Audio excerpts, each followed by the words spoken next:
looks certainly good because of the labor that those who came before us have put, and because of the labor that you continue to put, Your Excellency, and putting us together, even as we take the vision of our forefathers forward.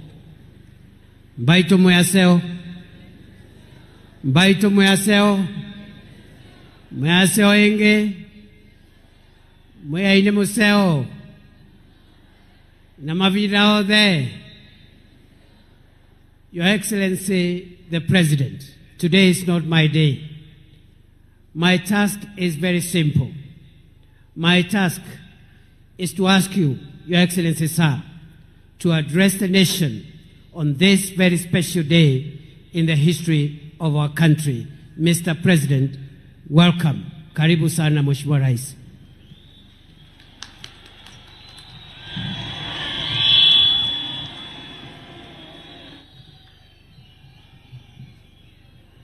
Asante sana. Ndugu wana wa Kitui, hamjambo? Kitui hoye! Mbaito muyaseo? Muyaseo inge? Muyaini museo? Na mavinda onde? Muyai taiwe? Bwana Yesu asifiwe. Hebu nione kwa mikono. Bwana Yesu asifiwe. Asanteni sana, tunaweza kuketi chini.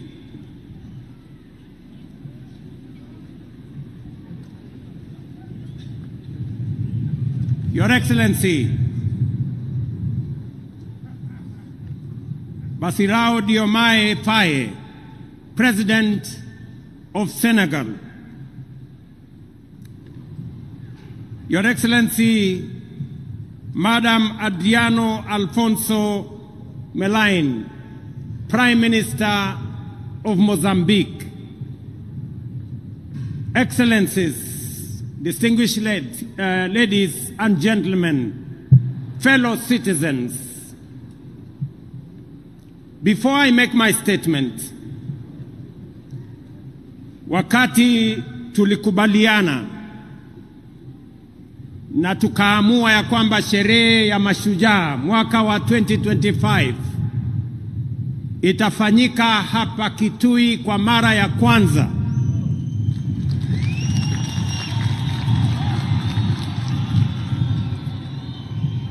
Nilitafuta marafiki na leo tuko na bahati ya kuwa na rais wa Senegal, nchi rafiki, nchi ya Kenya. Ametutembelea sio tu Kenya, lakini ametutembelea hapa Kitui siku ya leo.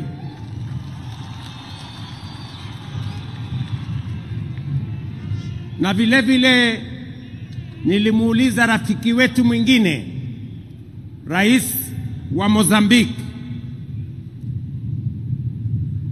na kwa heshima kubwa alikuwa na shughuli nyingi, lakini ametuma Prime Minister wa nchi ya Mozambique na yuko hapa Kitui pamoja na sisi. Jameni, mnawakaribisha hawa marafiki zetu? Mnawakaribisha hawa wageni wetu? Wapi nduru ya hawa wageni wetu jameni, watu wa Kitui?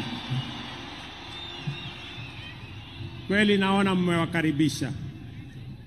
Wacha nimualike in a very special way my brother Faye on behalf of the government and people of Kenya.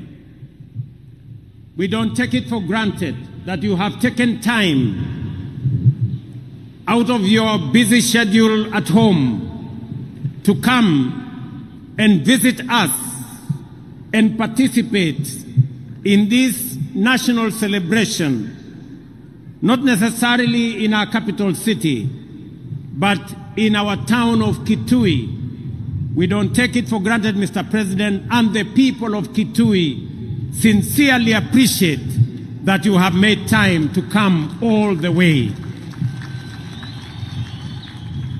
I will now request you, Mr. President, to make some remarks as we celebrate our Heroes' Day here in Kitui in Kenya. Welcome.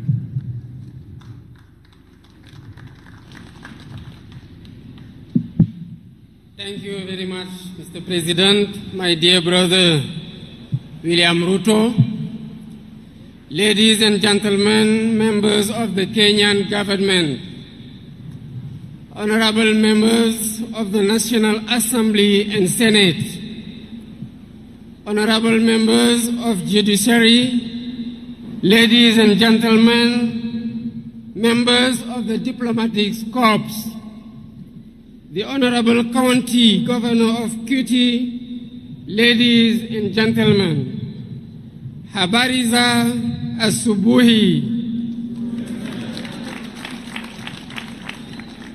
Before I begin, I would like first to take this opportunity to renew the heartfelt condolences of the people of Senegal to the brotherly people of Kenya on the passing of Mr. Raila Odinga, a former Prime Minister and a great leader in the political history of Kenya.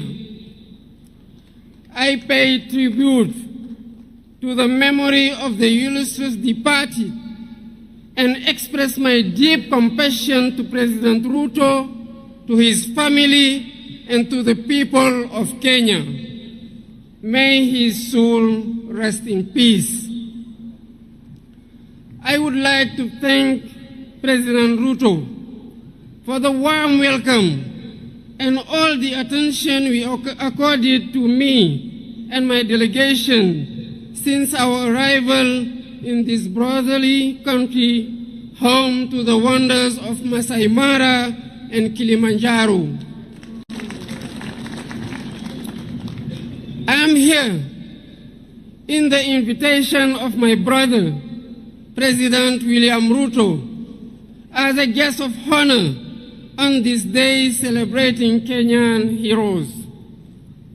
I express my gratitude to him for this gesture that shows the excellent quality of relations between our two countries.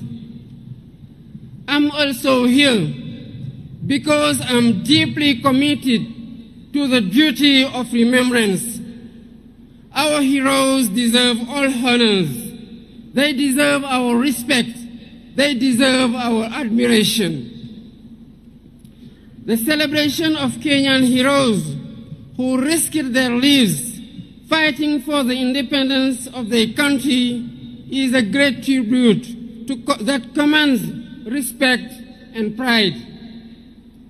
The members of Mau Mau National Liberation Movement suffered fierce repression at the hands of those whose sole aim was to perpetuate the colonial order. Jomo Kenyatta, Achieng Oneko, Bildad Kagia, Fred Kubai, Kangu Kurungba, Paul Kay, and their companions suffered the worst horrors of the colonial power, leading to the death of thousands of Kenyans, countless arrests, torture, and massive internment. Their fate is a reminder that colonial history is not just about enslavement, but also and above all about struggle, dignity, and justice too long delayed. I would like to seize this opportunity to pay tribute to these worthy sons and daughters of Kenya and African whose memory must be etched out into our collective consciousness. I admire their courage and determination in the anti-colonial resistance. With their blood and sweat, they wrote a great page in the glorious history of liberation. Ladies and gentlemen, colonial repression was not an isolated case in Kenya. We suffered the same in Senegal, where anti-colonial national resistance movements blossomed against the European imperialist powers' offensive in Africa. Our fellow countrymen suffered unspeakable repression. For instance, on December 1944 at Charoy Black Barracks, innocents and unarmed Senegalese riflemen, along with their brothers in arms from other African countries, were massacred by the colonial power. Their only crime was to demand the payment of their allowance, bonuses, and other entitlements. This was one of many premeditated criminal acts, and the facts are undeniable. Out of duty of remembrance, truth, and justice, we cannot forget these horrors, nor the sacrifice of our national liberation heroes and founding fathers of our nation. The full history must be recalled. These valiant sons and daughters of Africa must be celebrated, because celebration is an educational tool in the transmission of our values and virtues. This is why I initiated a series of activities to pay tribute to all victims of slavery, colonialism, and all past injustice.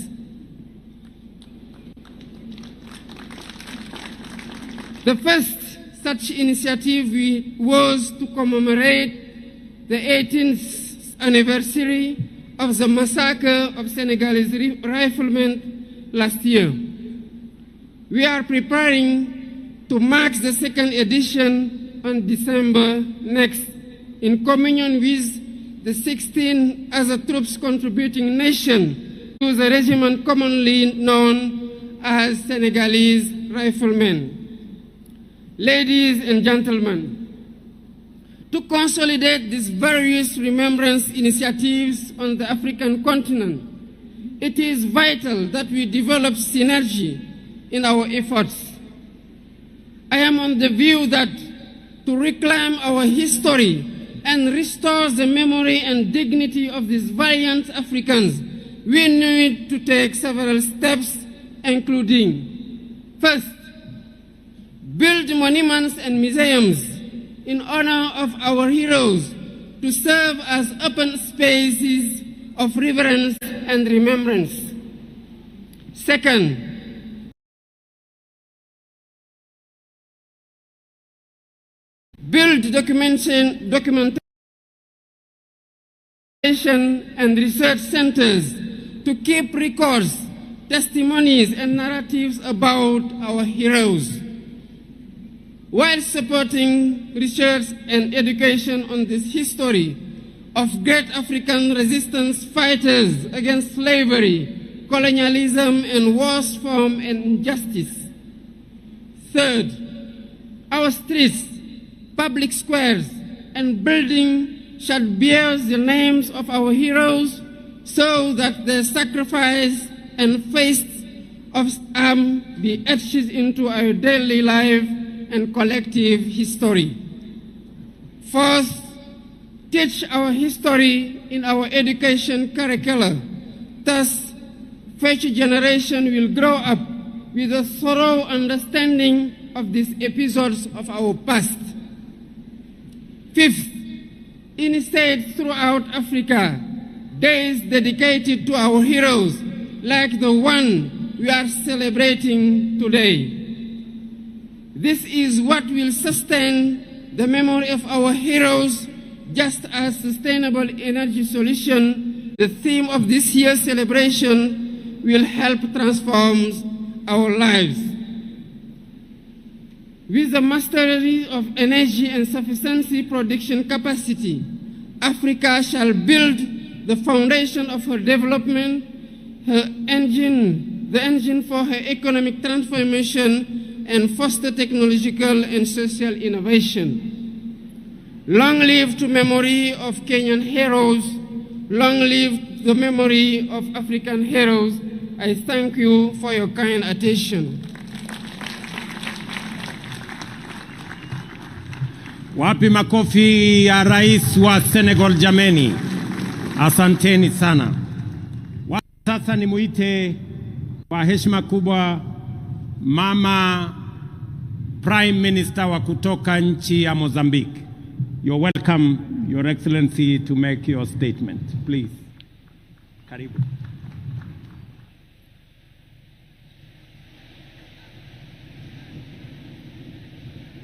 Habari mchana.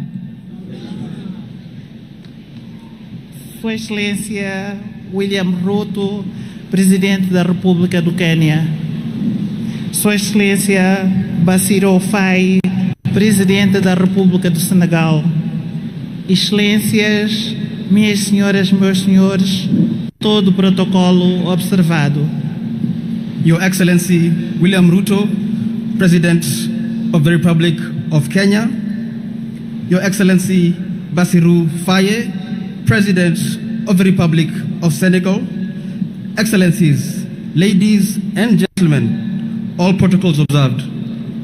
Iniciamos a nossa intervenção transmitindo as calorosas saudações e cumprimentos de Daniel Francisco Chapo, Presidente da República de Moçambique, a todos aqui presentes e, em particular, ao povo amigo e irmão queniano que hoje celebra o Mashujaa Day, Dia dos Heróis. I begin my remarks by conveying warm greetings and best wishes from His Excellency Daniel Francisco Chapo, President of the Republic of Mozambique, to all those present here today, and in particular to the friendly and brotherly people of Kenya, who today celebrate Mashujaa Day, the Day of Heroes. Manifestamos os nossos mais sentidos pésamos e condolências ao povo, governo queniano e a família enlutada pelo desaparecimento físico de Sua Excelência Raila Odinga. We extend our deepest condolences and heartfelt sympathy to the people and government of Kenya and to the bereaved family on the passing of the late Right Honorable Raila Odinga.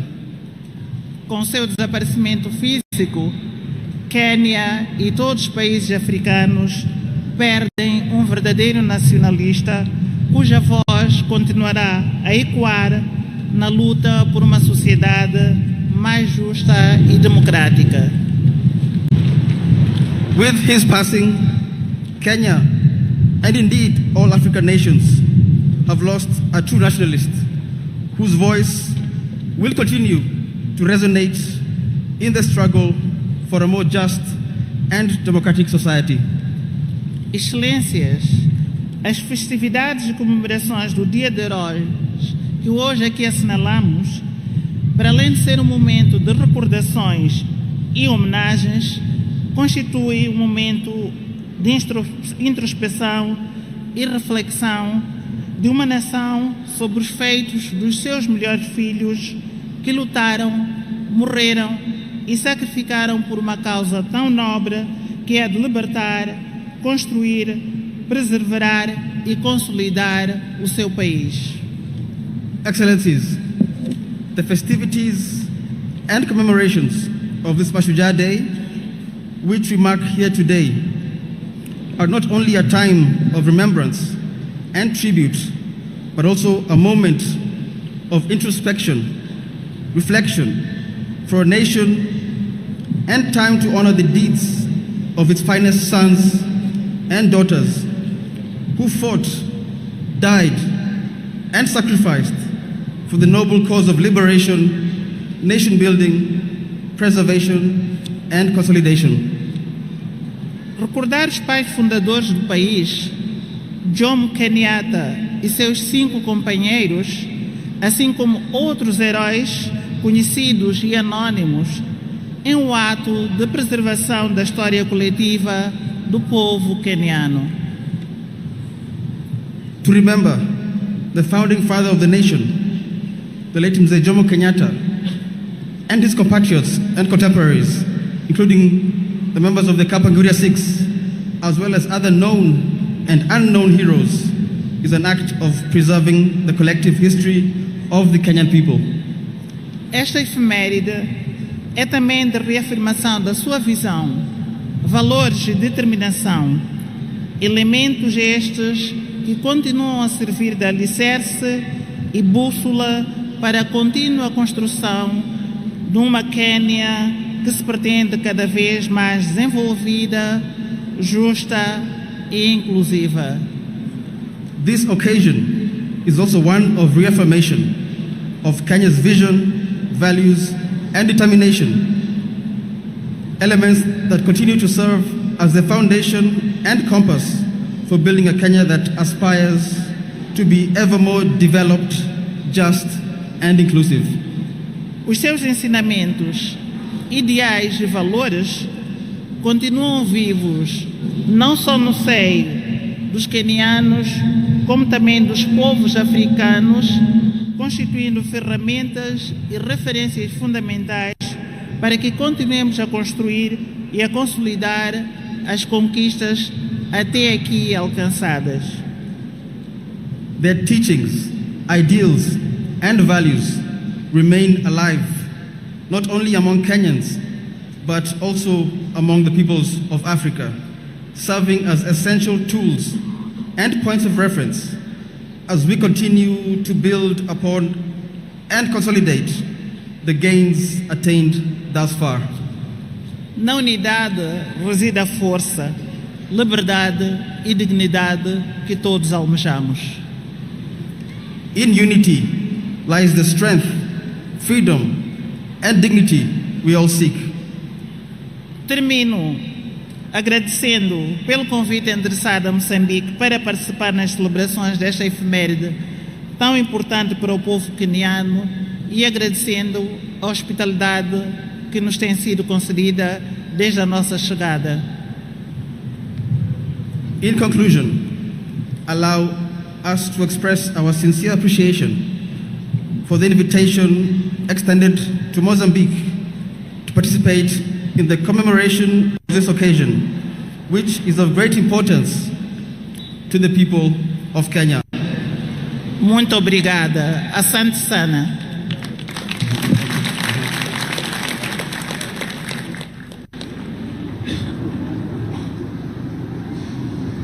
Asante sana Mheshimiwa Prime Minister.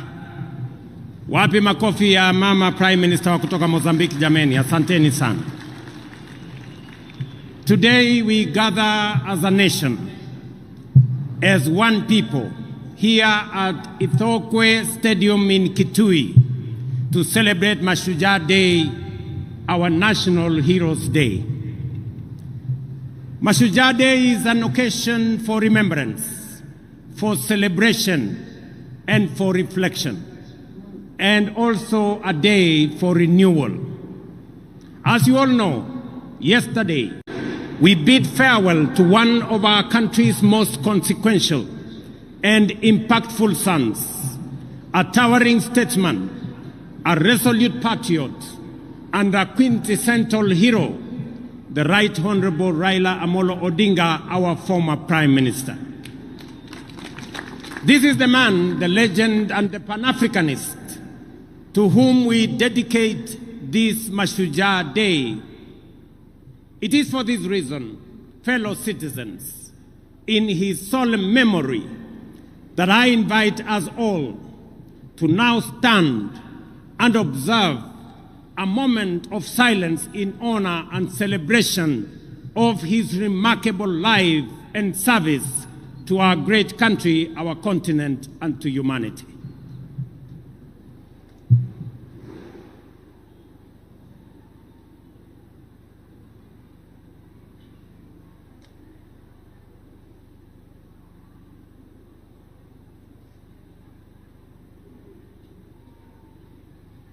Thank you very much. Thank you very much. sons and daughters of our motherland, Kenya, Raila Amolo Odinga aspired and labored for a Kenya that is free, that is fair, governed by the rule of law, and filled with limitless opportunity for all of us. Baba envisioned and fought for a nation where, in the immortal words of our national anthem, justice is everyone's shield and defender, where we all dwell in unity, peace, and liberty, and a Kenya that has plenty within its borders.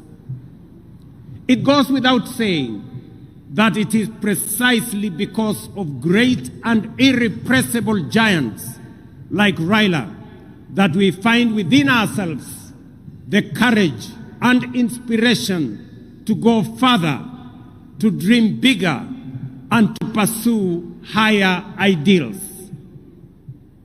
For greatness and nobility are never achieved by settling for the ordinary or the comfortable. They are seized by those who dare to push the frontiers of possibility, by those who refuse to be confined by what is, but instead reach boldly for what could be. It is in that restless, relentless pursuit of higher ideal, in that unyielding spirit of aspiration, that humanity advances and nations rise. For it is only by stretching beyond our limit that we discover our true strength and fulfill our full destiny. Fellow citizens, as we emerge from a week of profound sorrow and reflection, and as the nation continues to observe the 7 days of mourning on the passing of our former Prime Minister, it is both fitting and worthy that we anchor this year's Mashujaa celebration in the extraordinary and consequential life of our departed legend, the Right Honorable Raila Odinga. In honoring his memory, we also draw from his journey of enduring lessons of courage, service, and unyielding love for country. The first lesson that Baba taught us is to put country above self. Time and again, he reminded us that no disagreement is greater than our unity, no ambition more important than our peace, and no personal interest higher than the welfare of our nation. He famously declared that he would shake the hands of his rivals, whether he won or lost, because he loved Kenya more than he loved Raila Amolo Odinga. That was the measure of the greatness of a man. Early this year, when I invited him to address our cabinet retreat, Baba reiterated the need to ensure, above all else, that Kenya remains a stable and a secure nation. He reminded us that we may hold lofty visions and great ambition, that we may dream big, daring dreams, but without a country and a stable political environment, they would remain mere wishes. Perhaps more significantly, he told us that an imperfect nation striving for perfection is far better than one that is consumed by chaos and anarchy.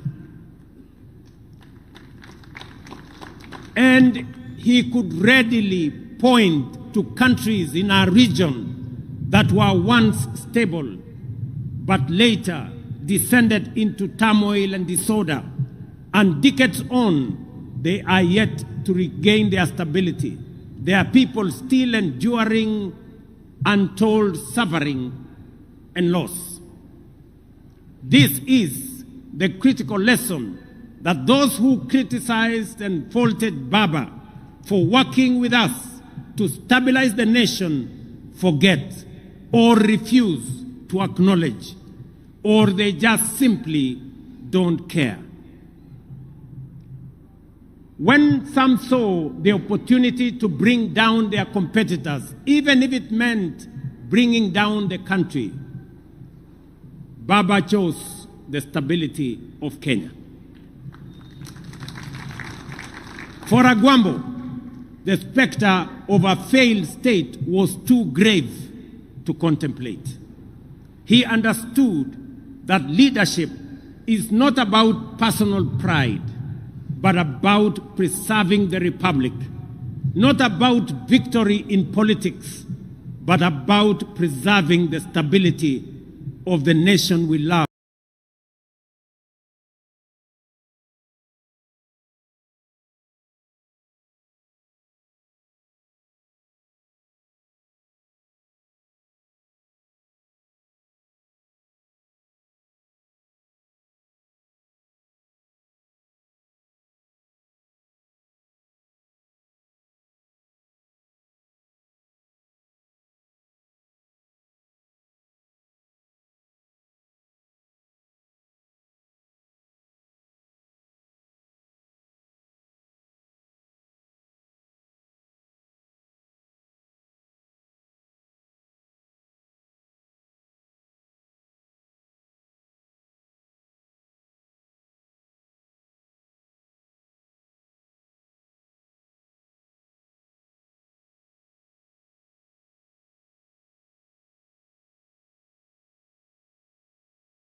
Kikundi cha kwanza, mavazi ya samawati, jeshi letu la wanahewa, kiko chini yake Meja Mark Asakania Muliro, na kikundi cha pili kiko chini yake Captain Francis Opondo, leo hii wakiwa na furaha ya kuipeperusha bendera iliyo fahari ya jeshi letu la wanahewa, kituo cha Moi almaarufu Moi Airbase. Kikundi cha tatu, mavazi mekundu, jeshi letu la nchi kavu, kikosi cha 17 kiko chini yake Meja Joseph Kamaret. Kikundi cha 4, mavazi meupe, jeshi letu la wanamaji, kiko chini yake Meja Angatia Mulunda. Parade adjutant ni the critical lesson that those who criticized and faulted Baba for working with us to stabilize the nation forget or refuse to acknowledge, or they just simply don't care. When some saw the opportunity to bring down their competitors, even if it meant bringing down the country, Baba chose the stability of Kenya. For Agwambo, the specter of a failed state was too grave to contemplate. He understood that leadership is not about personal pride, but about preserving the republic, not about victory in politics, but about preserving the stability of the nation we love.